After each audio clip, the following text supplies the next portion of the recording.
Story with Binaca. सुनिए कहानी Binaca की जुबानी। हाजिर है कहानी एक शातिर चोर की, जानी चोर।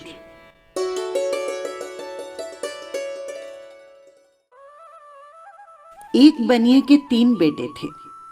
एक बार जब बनिया बीमार पड़ा तो उसने तीनों बेटों को अपने पास बुलाकर पूछा कि तुम लोग जिंदगी में क्या करना पसंद करोगे और किस तरह की जिंदगी बिताओगे। बड़े लड़के ने कहा, पिताजी, मैं तो अपनी दुकान से ही गुजारा कर लूंगा। छोटा बोला, मैं तो कोई अच्छा सा व्यापार करूंगा पिताजी। उनमें से लल्लू, जो कि सबसे छोटा था, वो बोला, पिताजी, मैं तो चोरी करूंगा और बस एक बार कोई तगड़ा हाथ पड़ जाए तो वर्षों तक कुछ भी करने की जरूरत नहीं पड़ेगी। उसकी बात सुनकर बनिए को बहुत दुख हुआ। बोला, बेटे, चोरी करना कोई आसान काम नहीं है। पकड़े गए तो मार मार कर भुर्ता बना दिया जाता है। उसके लिए बड़ी अक्ल की जरूरत है। इतनी अक्ल तो है मुझ में पिताजी।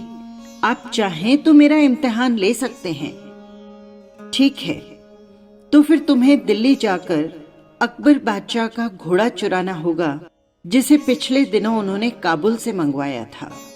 और हां, यदि 1 हफ्ते के अंदर तुम घोड़े को ले आए तो मुझे विश्वास हो जाएगा कि तुम में अक्ल की कमी नहीं है।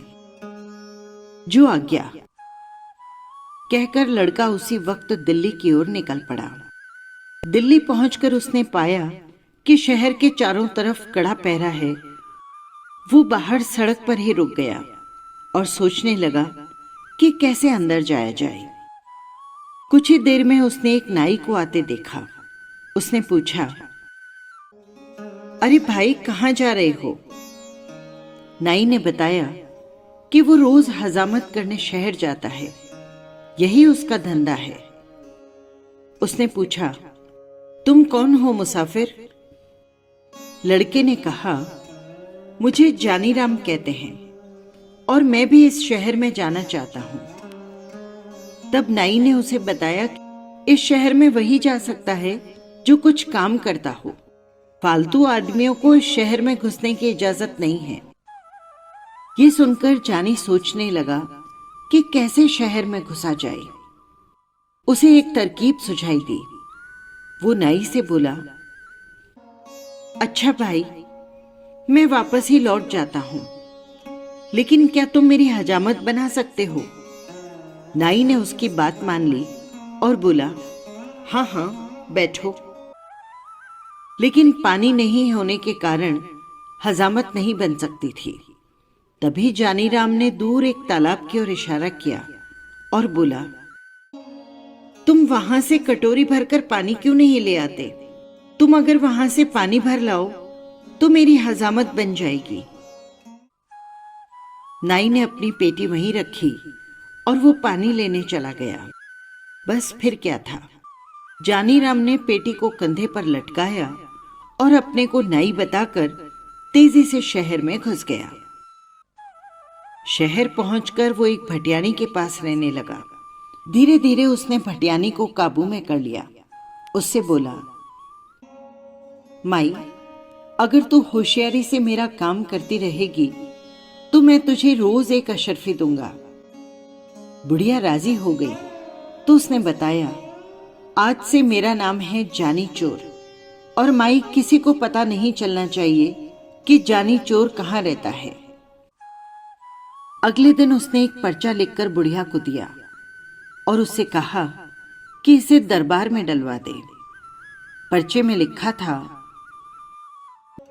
बादशाह सलामत, जानी चोर इस शहर में आ चुका है। वो आपके काबुली घोड़े को चुरा लेगा। बुढ़िया ने वो पर्चा अपने तोते को दिया और तोता उसी वक्त पर्चे को दरबार में डाल आया। बादशाह ने पर्चा पढ़ा तो चकित रह गया। जानी चोर की ये हिम्मत, ससुरा मेरा घोड़ा चुराएगा। उसको अपने घोड़े की पूंछ से न बंधवा दिया तो मुझे कहना। और बादशाह ने ऐलान करवा दिया कि आज रात जो भी हमारे घोड़े की रखवाली करेगा उसे 500 रुपए इनाम में दिए जाएंगे। ये ऐलान सुनकर एक लालची सुनार दरबार में पहुंचा और घोड़े की रखवाली का काम ले लिया। बुढ़िया से जानी चोर को जब मालूम हुआ कि सुनार ने घोड़े की रखवाली की जिम्मेदारी ली है तो उसने बुढ़िया से पूछा, माई, मुझे जरा पता करके बता, सुनार के घर में कौन कौन रहते हैं। बुढ़िया ने बताया कि उसके माता पिता भाई बहन सभी हैं। हाँ, उसका एक जवान लड़का भी है, लेकिन वो नौकरी करने परदेस गया है और कई वर्षों से घर नहीं लौटा है। जानी चोर खुश होकर बुढ़िया से बोला, अब तो काम बन गया माई। एक काम कर, तू लोहा पीतल और गिलट के कुछ टुकड़े इकट्ठा कर और उसकी पोटली बना दे और बाहर से उस पर एक सुंदर सा रेशमी कपड़ा लपेट देना। बुढ़िया ने वैसा ही किया। शाम के वक्त जानी चोर ने पोटली बगल में रखी और सुनार के घर जा पहुंचा। उस रात घर पर सुनार की घरवाली और उसके बेटे की बहू थी। जानी चोर ने दरवाजा खटखटाया और मां को पुकारा। सुनार की घरवाली बूढ़ी हो चुकी थी, आंखों से साफ साफ दिखाई न देता था। आवाज सुनते ही उठ बैठी, बहू को भी जगा दिया। अरे देख जरा, मेरा सुमेर आ गया है। बहू उठ, देख तो, इतने दिनों के बाद मेरा सुमेर लौटा है। बहू भी उठ खड़ी हुई। मां ने बेटे को गले से लगाया और बोली, अब तो तेरी आवाज और रंग रूप सब कुछ बदल गया है मेरे लाल। हाँ मां, 12 वर्ष में तुम भी तो बदली बदली सी लग रही हो। पास ही बहू घूंघट काढ़े खड़ी थी। जानी चोर ने पिता के बारे में पूछा तो मालूम हुआ वे तो आज पहरे पर गए हैं। अपने शहर में एक जानी चोर आया है और वो बादशाह का घोड़ा चुराना चाहता है। रात में बहू ने जानी को बढ़िया सा खाना बनाकर खिलाया। मां अपने कमरे में सोने चली गई और वो भी बहू के साथ उसके कोठरी में जा पहुंचा। देर तक उन दोनों में बातचीत होती रही। अंत में बहू ने पूछा, तुम अपने माता पिता के लिए तो बहुत सा रुपया कमा कर लाए हो, मगर क्या मेरे लिए भी कुछ लाए हो? जानी चोर मुस्कुराया और पोटली को खनखनाता हुआ बोला, ये देखो, इस बार तुम्हारे लिए बहुत कुछ लाया हूं और ये उन चीजों से भी बढ़कर है जो तुम अपने मायके से लाई हो। जरा लाना तो उन चीजों को, इनके मुकाबले की हैं भी या नहीं। बहू बहुत प्रसन्न हुई, अपने सारे जेवर लाकर रख दिए। तभी उसे याद आया, अरे मैं अपना 9 लखा हार तो दूसरे कोठरी में ही भूल गई। ठहरो, मैं उसे भी लेकर आती हूं। कहकर वो दूसरी कोठरी में चली गई। जानी चोर ने सोचा कि भगवान ने उसे बहुत अच्छा अवसर दिया है, इसे खोना नहीं चाहिए। उसने संदूकची उठाई और 4 दीवारी कूदकर चंपत हो गया। सारा जेवर ले जाकर उसने भटियाणी को सौंप दिया। अगले दिन घर लौटने पर सुनार को इस बात का पता चला तो उसकी तो बोलती बंद हो गई। कहां 500 के इनाम मिलने की खुशी थी और कहां हजारों की चपत पड़ गई। उसने सोचा, ये काम जानी चोर ही कर सकता है। वो रोता तड़पता बादशाह के पास पहुंचा और अपनी कहानी कह सुनाई। सुनकर बादशाह को आश्चर्य हुआ। सोचने लगा, चोर ही नहीं, वो साथ ही उस्ताद भी है। किस तरह से उससे अपने घोड़े की रक्षा की जाए।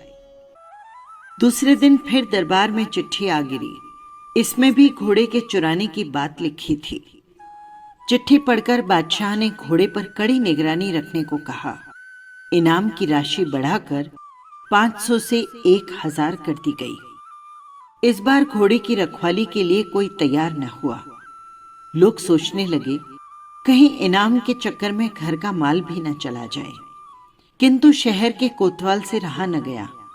वो मूंछों पर ताव देता हुआ बोला, अब उस बदमाश को मैं पकड़ूंगा, और पकड़कर बांध न दिया तो कहना। जानी चोर ने भटियाणी से फिर पता लगाया कि इस बार पहरे पर कोतवाल साहब आए हैं। उसने दुल्हन के कपड़े पहन लिए और एक थाली में धूप बत्ती जलाकर मंदिर की ओर चल पड़ा। रास्ते में कुछ दूरी पर ही घुड़साल पड़ती थी, जहां घोड़े पर सवार होकर कोतवाल साहब पहरा दे रहे थे। रात के समय एक सुंदर स्त्री को अपने पास से गुजरते देखा तो कोतवाल साहब से रहा न गया। उन्होंने उसे रोककर पूछा, सुनो, इस आधी रात में किसकी पूजा करने आई हो? औरत घूंघट निकाल कर बोली, ठाकुर जी की पूजा करने आई हूं। कोतवाल बोला, मैं भी तो ठाकुर हूं। औरत हंसी के स्वर में बोली, हटो जी, क्यों मजाक करते हो? मजाक नहीं, सच कहता हूं। तुम ठाकुर की पूजा करने चली हो, जबकि ये ठाकुर स्वयं तुम्हारी पूजा करना चाहता है। अच्छा, तो चलो वहां मंदिर में चलकर पूजा करना। ठाकुर खुशी से उछल पड़ा और अपने घोड़े को साथ लेकर मंदिर में चला आया। उसने घोड़े को बाहर बांध दिया, हथकड़ियां, बेड़ियां और बंदूक ले उस औरत के साथ मंदिर के आंगन में जा धमका। हथकड़ी, बेड़ियों को देखकर स्त्री ने पूछा, ठाकुर जी, ये सब क्या है? कोतवाल ने बड़े प्रेम से उसे समझाया कि ये चोर डाकुओं के गहने हैं। मैं इसे पहनकर देखना चाहती हूं। ये कहकर स्त्री ने हथकड़ियां लेकर अपनी कलाई में डाल ली। उसकी कलाइयों से हथकड़ियां निकालते हुए कोतवाल बोला, अरे ये तुम्हारे पहनने की चीज नहीं है। तुम्हारी कोमल कलाई इससे बल खा जाएगी। स्त्री ने हट की, नहीं जी, मैं इन चीजों को पहनकर देखना चाहती हूं कि ये कैसे पहनी जाती हैं। अच्छा तो रुको, मैं तुम्हें दिखाता हूं इन्हें कैसे पहना जाता है। जैसे जैसे मैं बताऊं वैसे वैसे तुम इसे मुझे पहनाते जाना। कहकर उसने अपने हाथों में हथकड़ियां और पैरों में बेड़ियां डलवा दी। फिर मुस्कुराता हुआ बोला, देख लिया, इस तरह पहना जाता है। अब इन्हें खोल दो। कोतवाल की बात सुनकर स्त्री जोर से हंस दी। उसने अपने नकली वेशभूषा को अलग किया और बंदूक उठाकर कोतवाल की छाती पर रख दी। पूजा करोगे बरखुरदार? जानी चोर की पूजा करना क्या इतना आसान समझा है तुमने? जानी चोर का रूप देखते ही कोतवाल के होश उड़ गए। गिड़गिड़ाता हुआ बोला, भाई इस बार माफ कर दो, आगे से कभी तुम्हारे आड़े न आऊंगा। किंतु जानी चोर कब सुनने वाला था। उसने कोतवाल को एक रस्सी से बांध दिया, उसके मुंह में कपड़ा ठूंसकर उसे घोड़े पर बिठाया और बादशाह की महल की ओर फेंककर चंपत हो गया। सवेरा होते ही शहर में हलचल मच गई। जानी चोर ने कोतवाल की वो दशा बनाई जो आज तक कभी न बनी थी। लोग जानी चोर के नाम से थर-थर कांपने लगे। दरबारियों को लगा कि अब उसके हाथ से घोड़े को बचाना मुश्किल है। दाव लगने पर वो घोड़े को अवश्य ही उड़ा लेगा। दरबार में फिर पर्चा आ गिरा, जिसमें काबुली घोड़े को जल्दी ले भगाने की बात लिखी थी। इस बार 5,000 रुपए इनाम रखने पर भी कोई रखवाली करने को तैयार न हुआ। बादशाह को बड़ी चिंता हुई कि किस तरह से घोड़े की रक्षा की जाए और जानी चोर को जिंदा पकड़ा जाए। कोई उपाय न सूझा तो बादशाह ने स्वयं निश्चय किया कि वे अपने हाथों से चोर को पकड़ेंगे। सोचकर बादशाह उसी काबुली घोड़े पर बैठ पहरा देने लगे। जानी चोर ने पता लगा लिया कि इस बार स्वयं बादशाह पहरे पर हैं। वो एक बुढ़िया का रूप बनाकर मंदिर वाली सड़क पर जा बैठा और चक्की आगे रखकर अनाज पीसने लगा। सड़क के किनारे बुढ़िया को अनाज पीसते देख बादशाह ने पूछा, इस वक्त किसके लिए अनाज पीस रही हो माई? बुढ़िया हांफती हुई बोली, क्या करूं सरकार, बुढ़ापा बहुत बुरा है और उससे भी बुरी चीज है गरीबी। दिन में मोहल्ले के बच्चे मुझे पगली पगली कहकर चिढ़ाते हैं, इसीलिए रात में यहाँ आकर काम करती हूँ। अभी अभी एक सिपाही आया था, पीसने के लिए गेहूं दे गया है और वो अभी आकर ले जाएगा। सुनकर बादशाह घोड़े से उतर पड़ा। पूछा, क्या नाम था माई उस सिपाही का? बुढ़िया ने माथे से पसीना पोंछा और बोली, नाम तो सरकार वो जानी जानी कुछ बता रहा था। बादशाह को विश्वास हो गया कि वो जानी चोर है। उसने बुढ़िया से पूछा, माई वो कितनी देर में लौट कर आएगा? आता ही होगा सरकार, चोर को पकड़ने का इससे अच्छा मौका नहीं मिलेगा। वो बुढ़िया से बोला, माई तू मेरे कपड़े पहन ले और मुझे अपने कपड़े दे दे ताकि मैं उसे पकड़ सकूं। वो सिपाही नहीं, एक चोर है। मैं उसे पकड़कर बादशाह के पास ले जाऊंगा। बादशाह ने अपने कपड़े पहनाकर उसे मंदिर के आंगन में भेज दिया। साथ ही अपना काबुली घोड़ा भी उसके हवाले कर दिया। स्वयं उसके फटे पुराने कपड़े पहने और सड़क के किनारे बैठकर चक्की घुमाने लगा। हाथ में घोड़ा आते ही जानी चोर फूला न समाया। वो तुरंत घोड़े पर चढ़ा और एड़ लगाते हुए बोला, बादशाह सलामत, तुम चक्की पीसते रहो, जानी चोर ये भागा। बादशाह ने आवाज सुनी तो कलेजा धक से रह गया। हाथ से चक्की छूट पड़ी। वाह रे जानी चोर, तू तो अक्ल का पुतला निकला। उधर जानी चोर बादशाह की पोशाक में घर पहुंचा तो बनिए को विश्वास हो गया और बोला, शाबाश बेटा, अब तू ये चोरी जरूर कर सकता है, किंतु मेरी बात याद रखना, गरीब को कभी परेशान न करना। ईमानदारी और मेहनत के कमाए हुए धन पर कभी डाका मत डालना और गरीबों की सहायता में कभी पीछे न रहना। अब जाकर बादशाह का घोड़ा वापस कर आ। ये सुनकर जानी चोर घोड़ा बादशाह को वापस करने के लिए निकल पड़ा।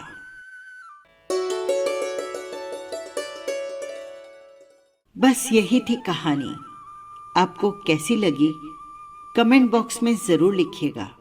और हाँ, यदि आपने चैनल को सब्सक्राइब नहीं किया हो तो कर लीजिएगा, जिससे हर कहानी सीधे पहुंच सके आप तक। फिर मिलेंगे किसी नई कहानी के साथ। नमस्कार।